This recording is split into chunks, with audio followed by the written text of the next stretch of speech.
Nenhuma oração feita com fé é em vão. Joelhos se dobram, Deus estende a sua mão. Olá, é um prazer estar com vocês participando dos 10 dias de oração da nossa igreja, Igreja Adventista, em diferentes lugares participando desse projeto tão bonito. E eu agradeço o convite da Maísa para participar com vocês no dia de hoje, o dia 5, aí com a comunidade Orlando Brazilian Center. Desejo que seja bênção na vida de vocês o dia de hoje, assim como eu imagino que todos os outros dias estão sendo também. Orei por isso. O tema da mensagem de hoje é verdade viva. É bastante comum quando eu faço uma palestra, compartilho uma mensagem em alguma igreja, alguma comunidade, algum pequeno grupo, para eu dizer para quem me assiste para verificar os textos bíblicos que eu estou dizendo, textos às vezes da escritora Ellen White, para checar as fontes, buscar as informações para verificar se é aquilo mesmo.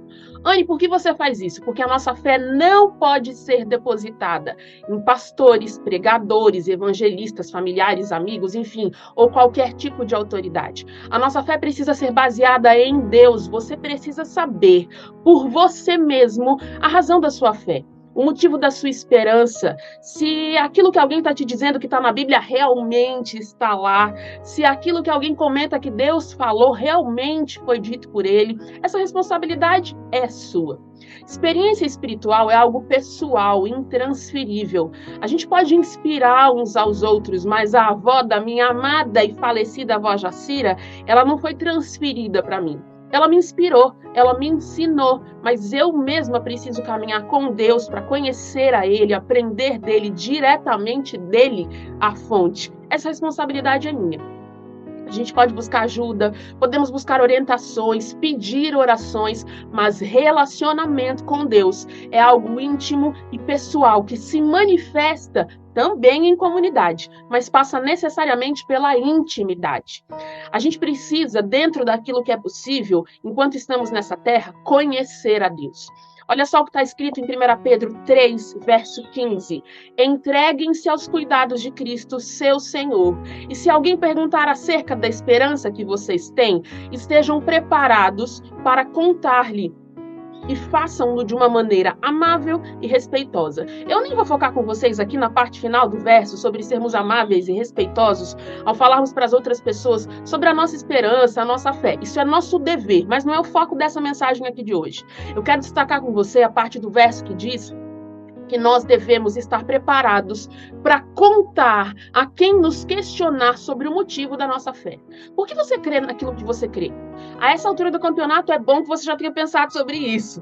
Por qual motivo você acredita naquilo que você diz que acredita? Nós precisamos ter uma fé que seja também, meus queridos, racional, para nós sabermos responder os questionamentos que nos fizerem. Isso é responsabilidade nossa. Para a gente responder, inclusive, para nós mesmos, os questionamentos que a vida nos traz durante as batalhas que a gente enfrenta. Se você só crê na Bíblia porque a tua avó acreditava também, é hora de você acordar e pensar a respeito. Esse tipo de fé sem razão, uma vida espiritual sem embasamento bíblico, um pseudo-relacionamento com Deus, que você diz que conhece, mas não conhece, tudo isso vai ser facilmente abalado e sacudido daqui para frente cada vez mais, se nós não tivermos conhecimento da palavra de Deus para podermos discernir o certo do errado. Meu esposo Juliano costuma dizer que o difícil não é discernir o certo daquilo que é errado, mas o certo do que é quase certo. Será que a gente está realmente preparado para discernir aquilo que é certo daquilo que aparenta ser certo, mas na verdade não é? Observe o diálogo de Eva com Satanás na árvore do conhecimento do bem e do mal no Jardim do Éden. Quero ler para você agora Gênesis, capítulo 3, do verso 1 a 6. Anota e vai checar. Olha o que está escrito lá. Ora, a serpente era mais astuta que todos os animais do campo que o Senhor Deus tinha feito. E esta disse à mulher: é assim que Deus disse? Não comereis de toda a árvore do jardim? E disse a mulher à serpente: do fruto das árvores do jardim comeremos. Mas do fruto da árvore que está no meio do jardim, disse Deus: não comereis dele, nem nele tocareis, para que não morrais. Então a serpente disse à mulher: certamente não morrereis, porque Deus sabe que no dia em que dele comerdes, se abrirão os vossos olhos e sereis como Deus, sabendo o bem e o mal. E viu a mulher que aquela árvore era boa para se comer e agradável aos olhos, e a árvore desejável para dar entendimento. Tomou de seu fruto e comeu, e deu também a seu marido, e ele comeu com ela. Você percebe a forma como a serpente faz a pergunta? Satanás havia sido expulso do céu, foi de lá que ele veio, ele conhecia as regras e ele começou a deturpá-las. Essa deturpação, essa maldade velada, ela acontece desde que o pecado entrou no mundo, meus queridos, mas ela está cada vez mais presente, mais manifesta. Satanás sabe que pouco tempo resta a ele, e o padrão do agir dele continua o mesmo, desde o Éden, misturar a verdade com o erro, a tal ponto que pareça que o erro é a verdade. Já notou isso? A despeito da tentação, é sempre o mesmo formato. A mensagem de hoje, da revista dos 10 dias de oração, que a gente está fazendo, né? Esse projeto, traz uma citação do livro Conselho aos Pais, Professores e Estudantes, das páginas 449 e 450, que apresenta algumas características dos discípulos de Jesus. Presta atenção. Os discípulos de Jesus são somente aqueles que leem as Escrituras como sendo a própria voz de Deus. Então, a Bíblia não é, para os discípulos de Cristo, um mero livro. É a própria voz do próprio Deus. Eles abrem o entendimento à divina instrução. Eles oram por graça para obterem o preparo para o serviço. Eles veem a própria fragilidade, enfermidade, sua completa impotência para promover a própria justiça.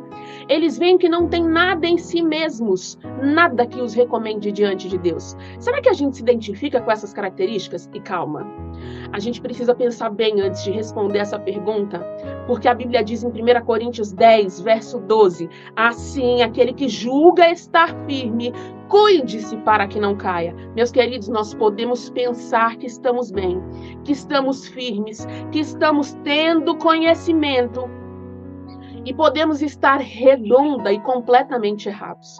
Você e eu precisamos buscar a Deus de tal forma, com tanto zelo e com tanta dedicação, que nós veremos que quanto mais o buscarmos, mais conhecimento a gente vai obter, mais intimidade com Ele a gente vai ter, mas muito mais teremos também por aprender.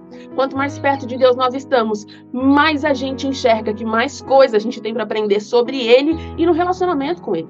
Nós subestimamos a capacidade do inimigo de enganar a humanidade, meus queridos, e jogar pesado conosco nesse campo de guerra em que a gente vive. E eu não digo isso para valorizar Satanás, viu? Porque o poder que ele tem está dentro, inclusive, da permissão do Senhor. Porque Deus é infinitamente mais poderoso e o inimigo já é vencido na cruz. Esse é um bom momento para você dizer amém, combinado? O que eu estou dizendo aqui, como eu tenho dito em alguns lugares, é que a gente precisa levar a Bíblia mais a sério. Mateus capítulo 26, verso 41 diz assim: vigiem e orem para que não caiam em tentação. O espírito está pronto, mas a carne é fraca. Você percebeu que o vigiar vem antes do orar? Nada na Bíblia é por acaso, gente. A gente precisa vigiar constantemente e orar persistente e insistentemente. Você e eu precisamos parar de brincar de ser crentes e avançar com fidelidade e seriedade. Olha esse texto aqui. Nestes dias de enganos, todo aquele que se acha firmado na verdade terá de combater pela fé uma vez entregue aos santos. Toda a variedade de erros será trazida à luz na misteriosa operação de Satanás, a qual, se possível fora, enganaria até os escolhidos, desviando-os da verdade. Haverá sabedoria humana a enfrentar, a sabedoria de homens de saber, os quais, como os fariseus, são mestres da lei de Deus, mas não obedecem eles próprios à lei. Haverá a ignorância e a loucura humana a enfrentarem desconexas teorias aparelhadas em novas e fantásticas roupagens. Teorias que será tanto mais difícil enfrentar quanto não há nelas nenhuma razão. Esse texto está em 20 de abril no devocional E Recebereis Poder, de Ellen White. Você já ouviu o ditado que diz onde a fumaça é fogo? Deixa eu te contar que por algumas experiências vividas eu ampliei, repaginei esse ditado. E por minha conta eu deixei ele da seguinte forma: nem sempre onde há fumaça há fogo. Às vezes há gelo seco. Eu não sei se você sabe, o gelo seco ele pode queimar, ele pode machucar, ele também produz fumaça. Meus amigos, nem tudo aquilo que parece ser realmente é, por mais semelhante que seja. Será que a gente está preparado para discernir teorias e afirmações que se levantarem contra o povo de Deus e que já têm se levantado, inclusive? Você sabe discernir aquilo que é errado, tendo aparência de certo, daquilo que é correto e é a vontade de Deus realmente para você e para mim? Eu me lembro na minha banca de apresentação oral da minha monografia na faculdade, ou trabalho de conclusão de curso, como alguns chamam, né, em algumas universidades, os professores faziam perguntas e eu precisava responder com base no trabalho que eu tinha preparado, tendo sido orientada por um deles, pelo meu orientador. Em dado momento, o meu orientador, que estava sentado na banca, bem na minha frente, ele fez uma pergunta. E eu comecei a responder a pergunta da seguinte forma: eu acho que, na mesma hora, professor Scavone me interrompeu, perguntando: você acha? Resposta errada minha, claro. Eu não estava ali para colocar aquilo que eu achava. O que eu achava não importava. Eu não fiz o meu trabalho baseado em achismos, na minha opinião. Eu pesquisei livros, eu estudei as leis. Com todo respeito, não importa o nosso achar. E é aqui que o inimigo tem pego inúmeros filhos de Deus, nos tentando, nos induzindo, nos incomodando e levando você e eu a respondermos: eu acho que... Presta atenção. Eu acho que Deus não vai ficar chateado comigo por eu transgredir uma das leis deles para alcançar o objetivo que eu tenho, um objetivo digno. Eu quero passar naquele concurso, é algo digno. Eu acho que Deus não vai ficar incomodado comigo se eu desobedecer um pedido dele, porque essa obediência aqui vai requerer muito sacrifício de minha parte. Não acho que ele vai ficar incomodado. Eu penso que Deus não vai deixar de me abençoar se eu escolher um caminho que ele não aprova ou que ele não gosta. Quem faz da Bíblia seu guia não fica confuso em relação ao caminho do dever e da segurança. Esse livro o ensinará a manter a integridade de caráter, a ser fidedigno, a não praticar nenhum engano. E esse texto que eu li agora, começando em Quem faz da Bíblia seu guia, está em Conselhos aos Pais, Professores e Estudantes, de Ellen White, página 449. Com todo respeito, é menos achismo e mais assim diz o Senhor. A semelhança de Jesus Cristo quando foi fortemente tentado no deserto. É assim que precisamos aprender a viver cada vez mais. Precisamos conhecer a Bíblia, meus irmãos, e ter tanta familiaridade com esse livro que a gente saiba dizer com segurança sim, sim, não, não, guiados pelo Espírito do Senhor. Será que a gente tem conhecimento suficiente para avançar para dentro dos dias que se apresentam diante de nós?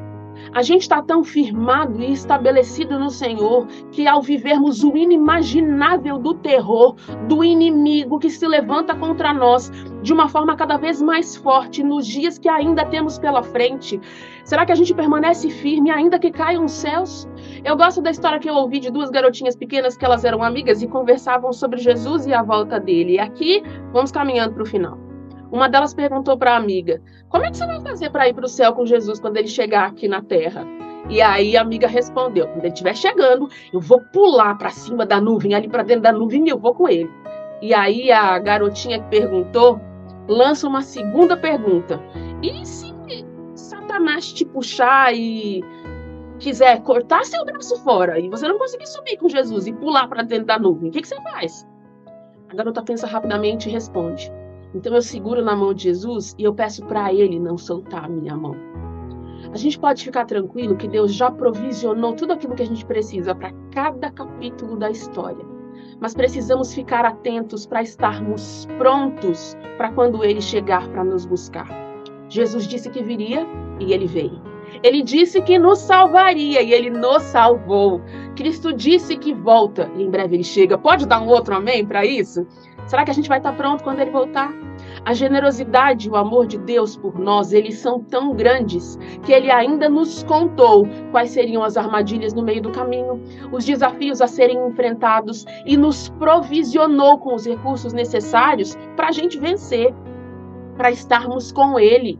Ele não deixou passar, meus queridos, nenhum detalhe. Ele não esqueceu de ninguém que a Trindade criou. Cabe a nós, a você e a mim, usarmos as armas que nos foram disponibilizadas para nós avançarmos com fé, clamando por poder, por discernimento, por sabedoria, pelo batismo diário do Espírito Santo, para usarmos a força que Deus já nos concedeu para vencermos os enganos que se levantam contra nós. E nós precisamos jejuar e orar. O dia de hoje, na nossa revista, se você ainda não foi ler, você pode ler depois, traz ali algumas orientações, inclusive, sobre o jejum e oração, muito importante para nós. Ponto número 1 sobre o jejum e oração, e está no maior discurso de Cristo, de Ellen White, na página 62. Diz que Deus nos convida a jejuarmos para nós percebermos o caráter ofensivo do pecado, humilharmos o coração diante dele e recebermos a sua graça perdoadora. A gente não tem condições por nós mesmos de enxergarmos o caráter ofensivo do pecado, de humilharmos o nosso coração sozinhos. Ai, Senhor, eu vim aqui me humilhar. Até para isso a gente precisa da orientação e da ajuda do céu. E para a gente receber a graça perdoadora. Um segundo ponto, daqui por diante, nós devemos ser cada dia mais fervorosos e mais despertos. Devemos separar dias para a oração e para o jejum. Está na página 188 do Conselho sobre Regime Alimentar. Eu podia te perguntar qual foi a última vez que você jejuou. Isso não me diz respeito, eu não pergunto para você me responder, mas para você responder para você mesmo. Nós precisamos orar e clamar. Certa vez eu escutei a seguinte explicação, a diferença entre clamor e oração. Oração é quando você ora pelo filho do teu amigo que está na UTI. Clamor é quando você ora pelo teu filho que está na UTI. Comecemos, se já não estamos, a clamar pela atuação do Senhor, por discernimento e sabedoria, para distinguirmos o engano da verdade. Terceiro ponto sobre oração e jejum, e esse está em Conselho sobre Regime Alimentar também, na página 189. O espírito do verdadeiro jejum e oração é o espírito que rende a Deus mente, coração e vontade. A nossa mente, o nosso coração e a nossa vontade precisam estar rendidos ao Senhor para sermos vencedores. E eu quero encerrar para você lendo o texto da introdução da nossa revista, lá antes do dia 1. Se você ainda não leu, volta para ler, que coisa linda. E diz assim: na América do Sul e em todos os escuros recantos da terra, Deus tem em reserva um firmamento de escolhidos que brilharão em meio às trevas, revelando claramente a um mundo apóstata o poder transformador da obediência da sua lei.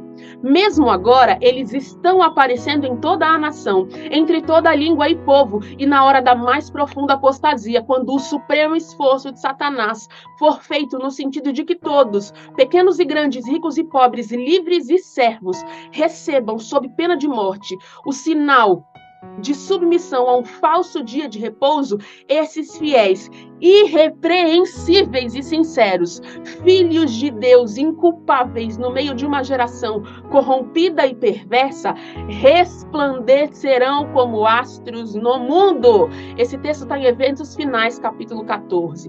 Presta atenção. Você e eu precisamos estar prontos, não apenas para ficarmos em pé, firmes pela verdade, quando o engano for apresentado diante de nós, seja no momento presente ou no tempo por vir. Mas também precisamos ficar firmes, em pé, pela verdade, para brilharmos em meio às trevas, indicando o caminho para esses que nos rodeiam. Será que você ocupa esse grupo? Será que eu ocupo esse grupo que está citado nesse texto aqui? Será que fazemos parte dessa reserva do firmamento que o Senhor possui, de escolhidos que brilharão em meio às trevas, revelando claramente a um mundo apóstata o poder transformador da obediência à sua lei, e que neste momento já estão aparecendo entre toda a língua, toda a nação e todo o povo? Será que você e eu estamos nesse grupo?